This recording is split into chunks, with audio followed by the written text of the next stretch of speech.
So I'm supposed to talk today. Oh, that's right. No? Actually, I have a couple things to say before we begin. Is that okay? Okie dokie. Thank you. Please do. I read once that the evangelist Billy Graham spent his life trying to fix what was wrong with the world.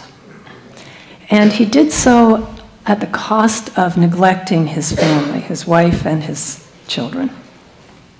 And then later on in his ministry, he realized that nothing had improved, no matter what he had done or had not done. In fact, it had gotten much worse. Things in the world had gotten worse since he started doing his work. So imagine having that realization, because he wondered, have I wasted my life? Have I wasted my ministry? And I really felt that when I read that. I really felt this heart connection with his anguish. Because I don't want to do that. I don't want to look back on my ministry and say, did anything I do make any difference? You know? Yes. Well, thank you for that. Thank you for that. I'm not up here asking you to say yes. I just want you to know what's been going through my mind lately. She's going somewhere with it. I am going somewhere. So in June of this year, will mark 20 years since I've been ordained. And thank you. Yeah. For Gary, it will be 39 years. Yes. And as I thought, and something else happened just recently, I turned 65 in December. So those things together, oh, you don't have to clap for that. They're clapping for the new 40. For the new 40, that's right, that's what I hear. Thank you. Maybe I'll just stay up here and do the talk. That's okay. Anyway, as I considered those things and thought about my ministry and about our ministry and the journey through ministry, and I wondered, over these years, these 20 years, what have I learned? What, if anything, have I learned? How much more do I understand spiritual principle? Has there been an increase in wisdom within me? Has my life been transformed in some way? And then I moved into how much of what I teach is relevant and has been relevant. Has sharing spiritual principle made a difference? And just where are we as a congregation? Where are we on our spiritual path? And so Gary and I sat down and we discussed this at length. And so we have decided to do a year-long series together. This is new for us. This is brand new. And the series is called Don't Believe a Word I Say. And the reason for that is not because we've been lying to you all along, no, but because it's time for our movement to really start proving these principles that we espouse. Would you agree? Yes, it is time. And so for that reason, for this entire year, we will be sharing ideas, teachings of the masters, exercises that can shift and transform our lives, and then inviting all of us to actually practice them and to put them into use. You know, I just read that Thomas Jefferson, when he was describing the unalienable right that we all have for the pursuit of happiness, that the word pursuit at that time did not mean to chase after. It meant to practice. So do you see, we all have this unalienable right to practice happiness. And so let's do that, shall we? We want to look ahead to a year of practicing being happy and joyful, practicing connecting with that deeper intelligence within ourselves, connecting with spirit, expressing more of that in our lives. So can we all agree that our time together, we will be much more active in our spiritual practice? Yes. All right. Anything else? So yes, a couple more sentences. So don't just believe something because you hear it from the pulpit. You know, in this age of fake news, we want to actualize our power of discernment and activate our own spiritual self-discovery so that we can just stop only talking about God and start experiencing God. So are you with us? Yes. Take it away, Gary.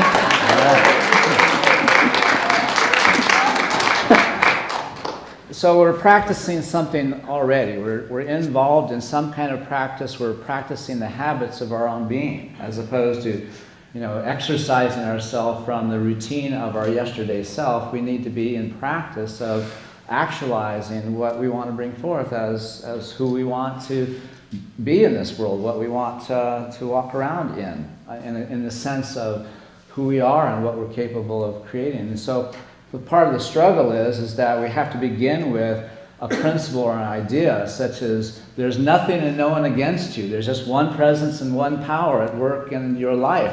But don't believe us, because it doesn't matter what we say is true. It only matters what we have experienced as being what is true for us. And so how can we take a principle like there's one presence, one power, and experience the sense that everything's for us? Well, in order to arrive at that experience, we have to unravel, disentangle from all the ways in which we have our life as if it's against us. And we aren't taught how to do that in any school or class or any other activity, because that hasn't necessarily been the focus of our spiritual intent, of what it means to be in a spiritual path or way of life. And so when we bring together the science and the understanding of spiritual principles and what happens in our body-mind, we have a clarity with respect to what has to shift in order for us to authentically alter the conditioned aspects of what we are, what we've become in our lifetime of taking in our experience of life as if our life defines us, as opposed to who we are and what we're capable of becoming as we enter into our way of being with what we're having, as if we are the one unto our life. And so that's a big shift to be able to kind of all the way just step into just by hearing it. When Jesus talked to his disciples, he was telling them things like, don't worry about your life. Look at the birds of the fields and the lilies.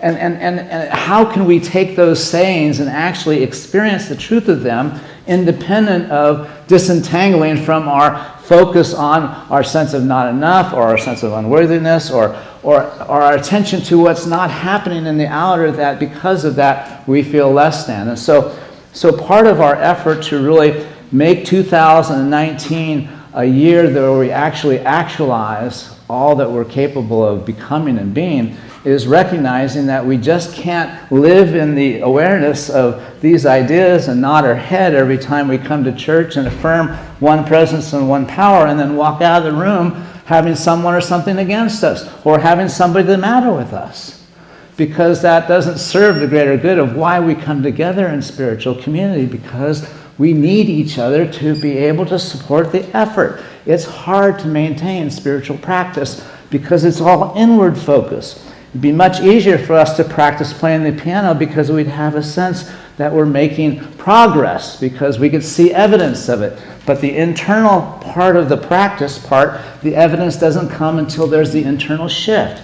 And so that's what we need to be focused on creating, is those internal shifts. So I want to begin now with a short clip that's done by a research physician named Rene, I forget his name, we'll hear his name.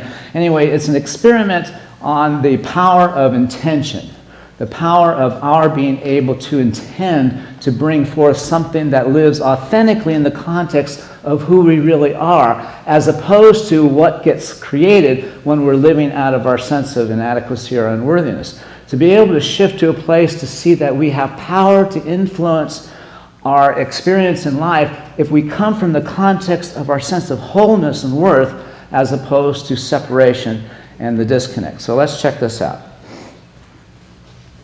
And by the way, I forgot to say that I wanted to read this. I can't see it from back there. Our perceptions are not just observations of reality, they are also creators of it.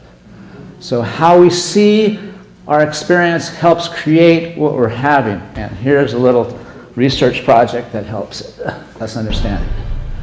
Perhaps one of the more interesting experiments showing the power of intention and perception was one reported by a French researcher named René Piaget. In his experiments, he built a robot that contained a computerized movement generator that would make the robot move randomly. He then put it into an arena that he built that would track the movements of the robot.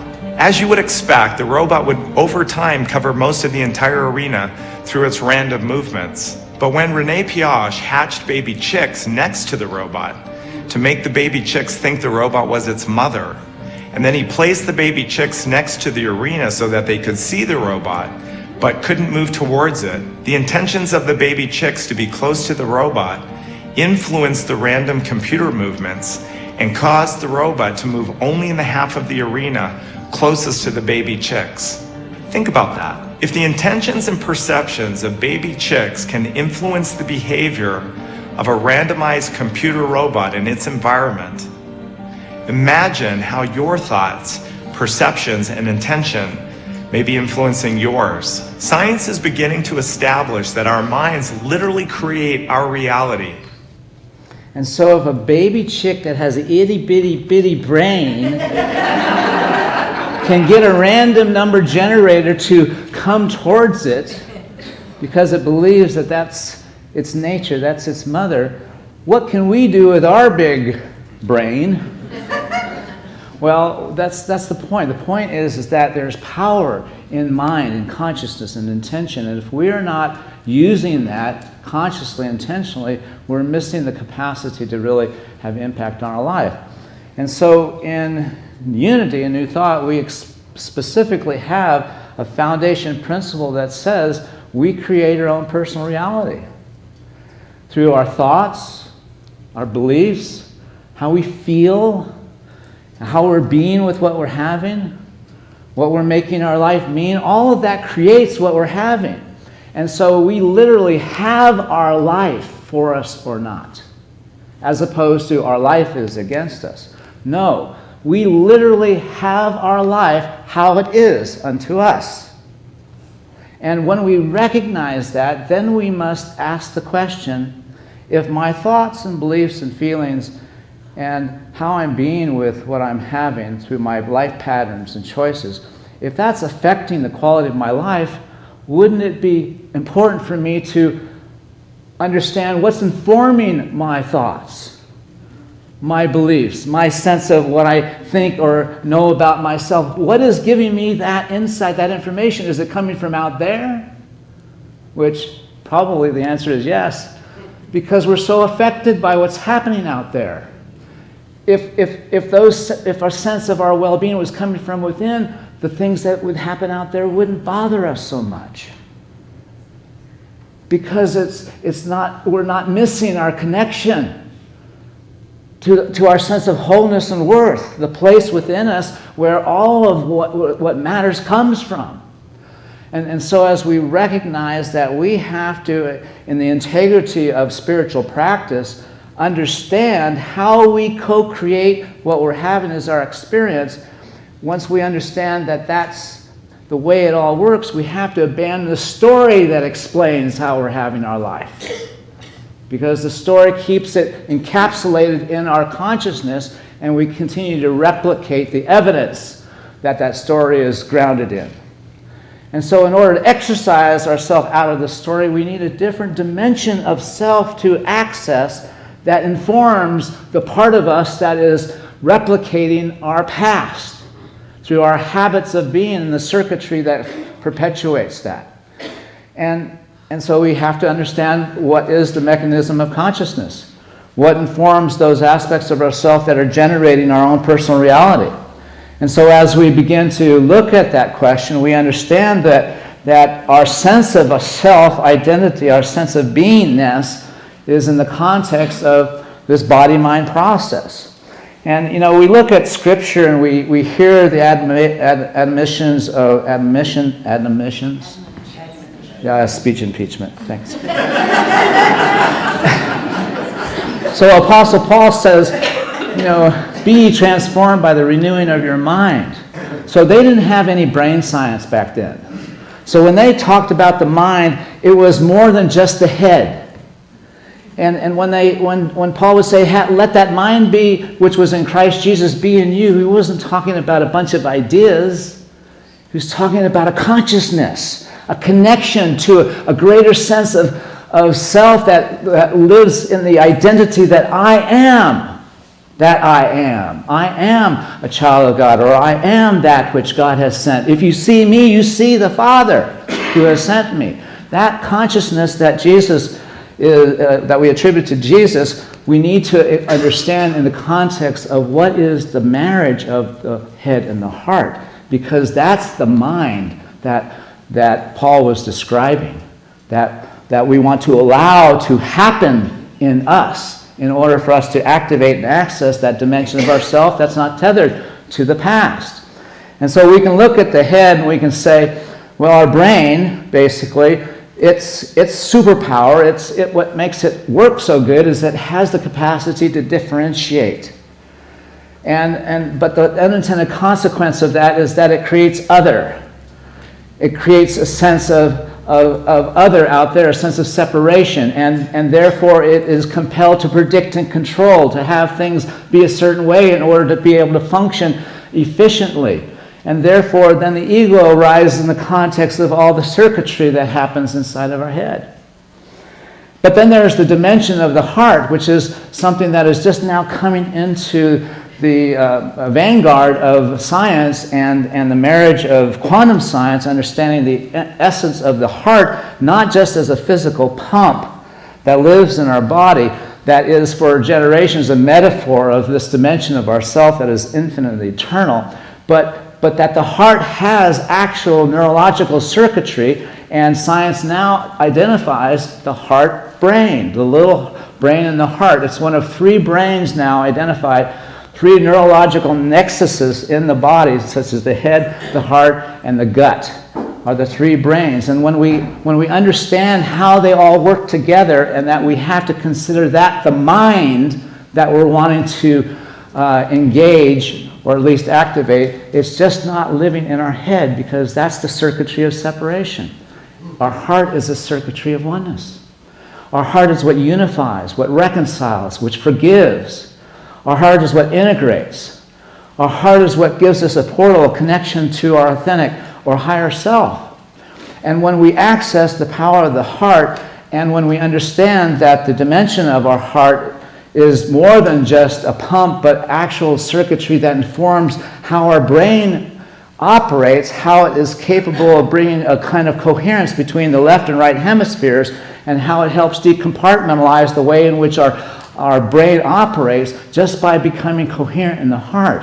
When we understand the science behind this, we can see why, as HeartMath has researched and identified, how heart coherence has enabled people all over the world to accelerate their learning, their creativity, their productivity, and their well-being simply by having the practice of including their heart in any kind of cognitive decision or choice-making process. Can't believe all that came through. All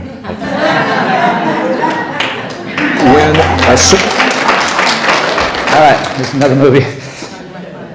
Okay, I went by it. Oh, yeah, okay, I'll tell people what's coming. Thank you. So the movie that's coming is a movie done by Greg Braden, who's written a great book called Human by Design. Jane and I have just completed reading it, and it's all about how we have been designed to be able to transcend any earthly obstacle. We've been designed to be able to be bigger than any situation that we might have as a challenge.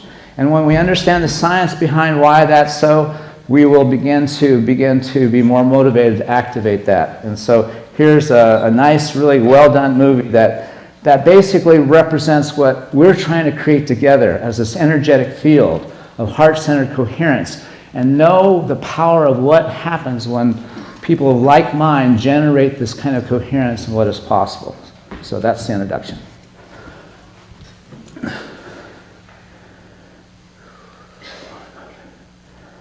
All right, here we go.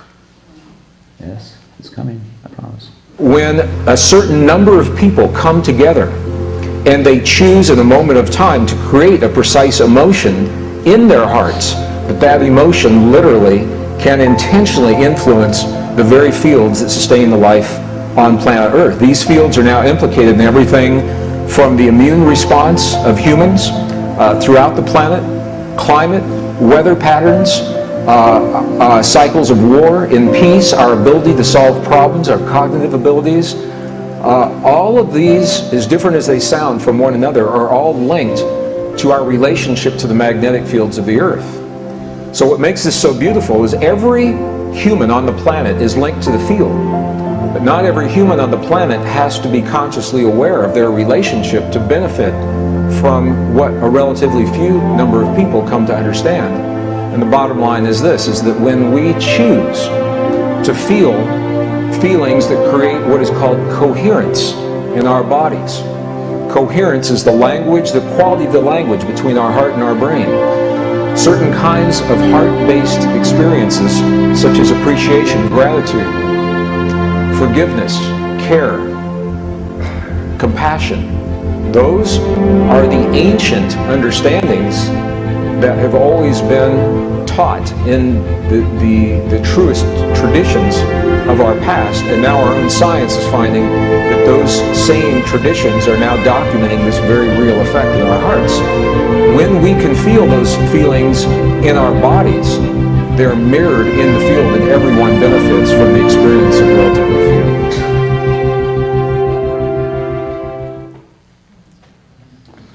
So that's what we're doing every time we do our meditations. We're doing a heart lock-in. We're becoming coherent. And as we create the energetic field, then we create a dynamic where we become modulated by the coherence that we create together, as opposed to being modulated by the separation that we walk in here with. And so if we're not working energetically with our way of transforming our lives and working in spiritual practice, we're not including our body and our mind and the drivers that bring those systems into coherence and balance. So Dr. Childrey, who is the founder of the Institute of Heart Math, and by the way, there's so much research now on the power of the heart, how the heart itself, once again, as a brain with a nervous system, has precognitive capacity. That's why it's intuitive, because it senses things 5 seconds before it becomes even apparent to our eyes, to our brain.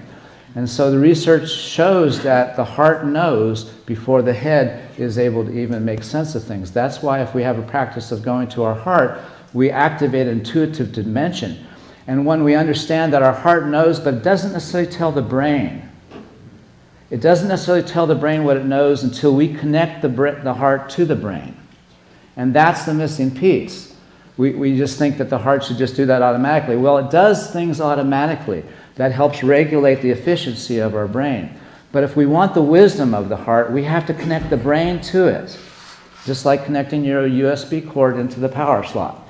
Since emotional processes work faster than the mind, it takes a power stronger than the mind to bend perception, override emotional circuitry, and provide us with the intuitive feeling instead. It takes the power of the heart. And so we're wanting to actualize a dimension of ourself that has the power to inform our awareness as to the field of possibilities.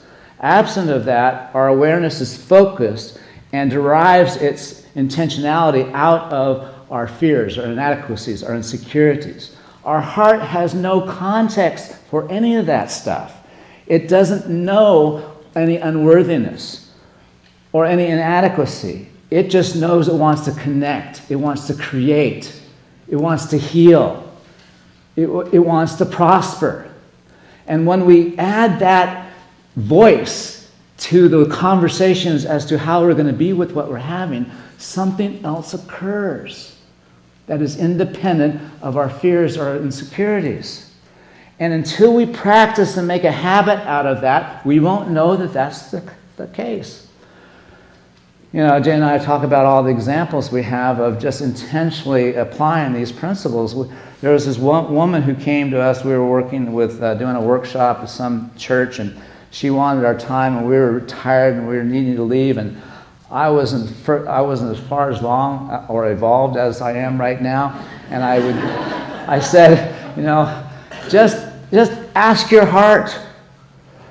I just told her, ask your heart, and we taught the technique, and she left pissed off, and I just really didn't care, and then she came back the next day and she said, thank you, because the answer she received, which was about her kids, couldn't have come from any advice that I would have been able to give to her. It had to come from there. And when we understand that there is a dimension of ourself that knows what is best for us, and it lives independent of what we think is what's important, then it's as if we're sitting at the feet of our master. And who would not want to avail themselves? Well, I can see that there's a part of me that doesn't want to hear that I should be more mindful in certain areas, or that I should take more responsibility, or I should stop complaining. And we all understand that there's this part of us that has as its aim to kind of derail any effort that we might make. But you see, that's the habit of the old circuitry. And once we access the heart, that voice fades. It doesn't have any substance to it. So we need to understand that when we're triggered, this is one of the better times to begin to practice activating the heart, because this is what happens in our brain. So when we have a perceived threat, the amygdala in our head sounds the alarm that there's a threat out there. Once again, the amygdala is a structure in the brain that would rather be wrong 99% of the time than miss the one time it failed to keep you safe. And so consequently, it's looking for evidence of what's against me all of the time. It's scanning. We're not thinking about it, but it is scanning all the time. And the moment something pops in, it's going to sound the alarm. And then when that happens, the thalamus wakes up the brainstem. If the brainstem is asleep, it's like your computer that's taking a nap. You have to wake it up. The same thing happens. And then after that, the brainstem sends norepinephrine throughout the brain. It's a neurotransmitter that helps all the circuits, our default mode network, the network that wants to protect us and make everything about us, that becomes turned on. The next thing that happens is the sympathetic nervous system signals the organs and muscles for the fight-flight response. We'll shut down the digestive system, shut down the immune system, shut down the production of saliva, increase the closure of the eyes and focus, myopic and heart rate, everything increases. We get prepared to fight or flee. Now this is neurologically, it may be just someone judging us out there. And then the hypothalamus prompts the pituitary prompts the adrenals to release cortisol and adrenaline, the stress hormones, and then within 2 seconds, we're fully triggered and into our defensive posture or reactive behavior. Our body-mind is hijacked. And so we have 2 seconds. We have 2 seconds to move into our heart. Because when we move into the heart, we can cancel out this cascade. But it won't happen until you move your head out of whatever it is engaged in and place it right there physically on your heart. And if you have to go like this, you need to do that. Okay, what do you think they do this for? It's to remind them.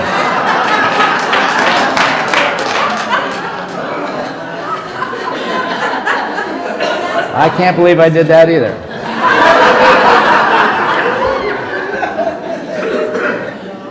All right, for some reason what's happening here? Okay, so I need to finish up here. So there's the 5 steps of asking your heart the question. And so the reason why I want us to learn these 5 steps and why it lands on asking your heart the question is because that to ask your heart the question takes it to the next deeper level. You can do the first 3 steps and achieve a kind of quick coherence that settles your nervous system and entrains your body processes to be more even. But you don't necessarily begin to develop the conditioning of the relationship to go to your heart in the context of life situations. So this practice enables you to intentionally ask your heart a question and listen for the answer, so you begin to build the awareness of how that circuit works. Bless you. So you need to be able to ask a question and then feel or sense a shift in your body. And in the beginning, that takes practice because, we're trained to think, oh, I must think that differently now. No, it's to notice how we've shifted and to notice what we're feeling. So we focus on our heart. We actually, as Jane mentioned, we have to intentionally say, okay, I'm placing my awareness now on my heart. And what this does, it trains you, gives you a technique. When you're caught up in some kind of life situation, just do this. And then begin the practice. You can leave that part out. And then slow your breathing. So we ask you to focus on your heart, and if you just simply breathe rhythmically and slow it down a little bit slower than usual, neurologically you begin to shift from your sympathetic nervous system to your parasympathetic nervous system. You move from beta to alpha brain waves. So there's things that happen that help you out neurologically. And then you need to feel a rejuvenating feeling such as care, or compassion, or appreciation, gratitude, compassion, empathy, just as we practice. And then finally, you need to ask your heart the question.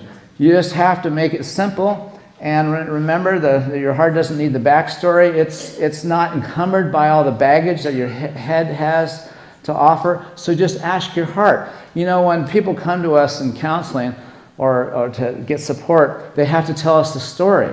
And then we hear the story, but we don't know what their innermost being needs. All we can do is help them embrace what they're having and know that it's for them. But if you just try going to your heart and asking the question, that is so powerful. So that has to be experienced. And then finally, you have to listen for the answer.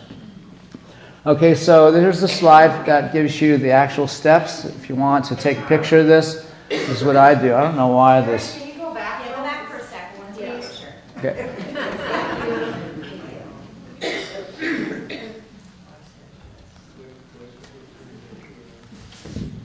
Why is that happening?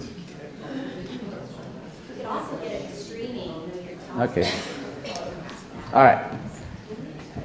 Okay, so I don't know, my computer's blocking out this part right here, but the first step is allow your awareness to move from your mind to the area of your heart. Let's do that. Begin to breathe a little more slowly than usual, about 5 or 6 breaths per minute for each, 5 or 6 seconds per breath. And then to the best of your ability, feel a genuine sense of care, appreciation, gratitude, or compassion. And then ask your heart a question, and then be aware of how your body feels immediately as you are asking the question.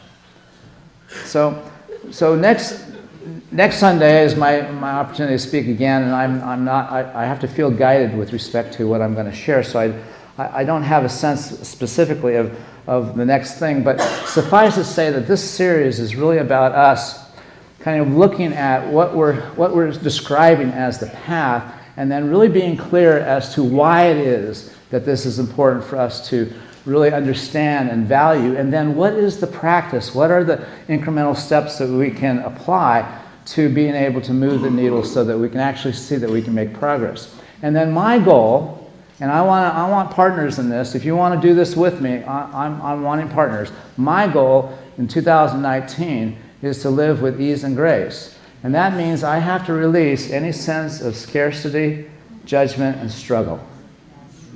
If you're wanting to release your sense of scarcity, judgment, and struggle, then practice this for this next week, and then we can check in and see how you all are doing. How does that sound? God bless you all.